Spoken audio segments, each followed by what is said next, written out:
Happy birthday, anak! Salamat sa Diyos, ma'am. May gift kami sa'yo. Ay, naman. Look at this! Wow! Yan. Laptop! Yan ang gift namin sa'yo kasi masipag kang mag-aral. Tapos, saka, eto pa. iPhone! Gift namin sa'yo to kasi para pag di tayo magkasama, may communication tayo. Pag tumawag si mami, sagutin mo ha. Thank you, Mami. Mm. Wow! iPhone! Okay? Yes. Okay. Sige, bangon ka na para makakain na tayo. Yes. Sige po. Mag-pray lang po ako. Okay. Susunod po ako. Ano ba yung si Sasaki?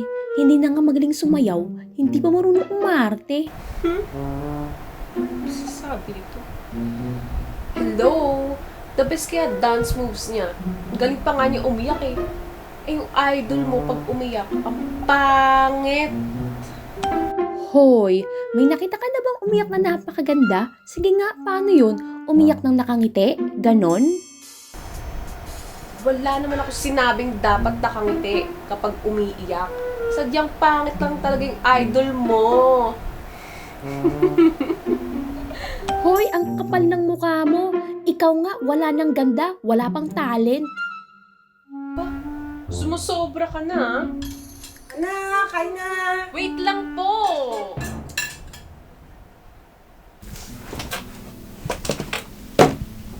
Anak, okay ka lang ba? Kain ka na.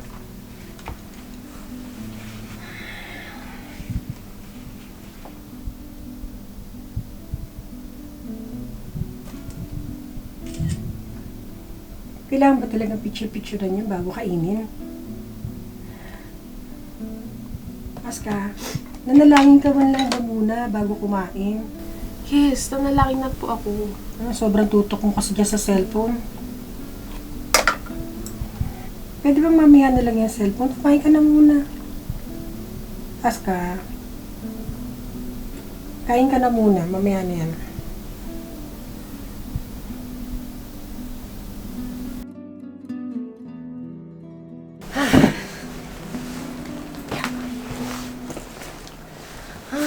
Mag-midterm exam na pala. Mamaya na lang ako mag-aaral.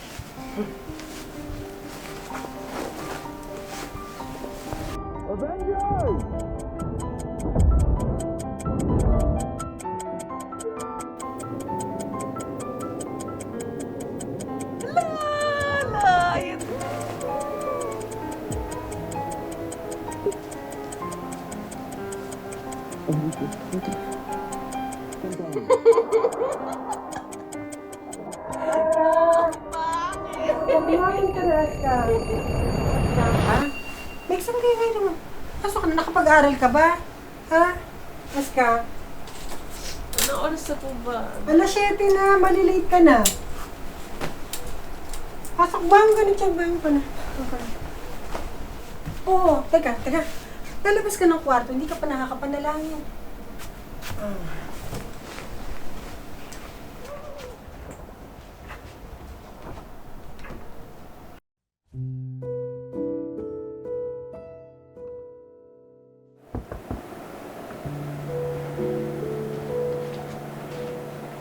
Anak, pwede ba tayo mag-usap?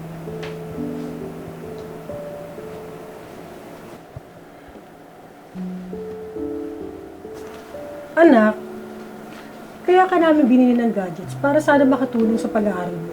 Tsaka para makonta ka namin. Pero mula nung nagka-gadgets ka, paano naman yung mga grades mo? Anak! Anak! Ano ba, Mami?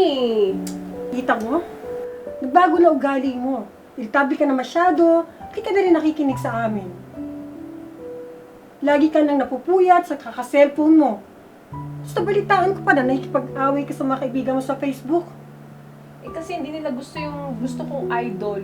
Pwede naman pag-usapan niya na masisira pagkakaibigan niyo dahil lang sa artista, hindi ka man lang kilala. Tapos, nagiging tamad ka na din sa gawaing bahay. Tingnan mo, pati dami pang bahay, hindi ka na makapagpalit. Dahil sobrang katututok mo sa cellphone. Mami, naglilibang lang naman po ako eh. Nakaka-stress na po kaya sa school.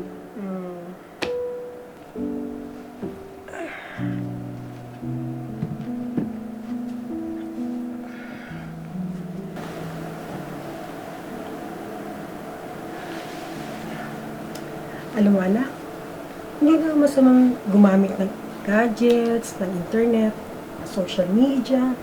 Ang hindi maganda, yung sobrang paggamit nito. Pati ikaw, nagbabago na. Nai-influensya ka na ng di maganda dyan sa mga nakikita mo, napapanood mo. Marami naman pwedeng paglibangan. Pwede kang mag-advance reading.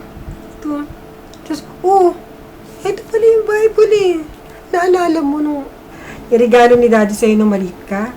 Alam mo kung bakit? Para matuto ka magbasa. Yan. Pero, parang di mo na ata nabubuksan to. Tingnan mo. Teka, naalikabukan na. Yan. Di ba? Natatandaan mo? Alam mo, yung sa gadgets, dapat mas marami yung nagugugol mo oras sa pagbabasa ng Biblia. Kahit isang oras, o kaya kahit kalahating oras man lang, nagagawa mo ba yun, anak? Sa internet, maraming hindi magagandang bagay dyan. Pero, sa Biblia, pag magbabasa ka, hindi ka mapapasama ka. Naintindihan mo, anak? Sorry, Mami. Teka. Siya, magluluto na ako. Spend your time wisely. Ha? Okay? Okay. Bye-bye. Mama, turuan mo po ako magbasa ng Bible. Turuan mo ang bata sa daan na dapat niyang lakaran. At ang mga nagsisigamit ng sanglibutan ay maging tulad sa hindi nangagpapakalabis ng paggamit, sapagkat ang kaasalan ng sanglibutang ito ay lumilipas. Unang Korinto 7:31. Kundi ang kanyang kasayahan ay nasa kautusan ng Panginoon, at sa kautusan niya nagbubulay-bulay siya araw at gabi. Awit 1:2.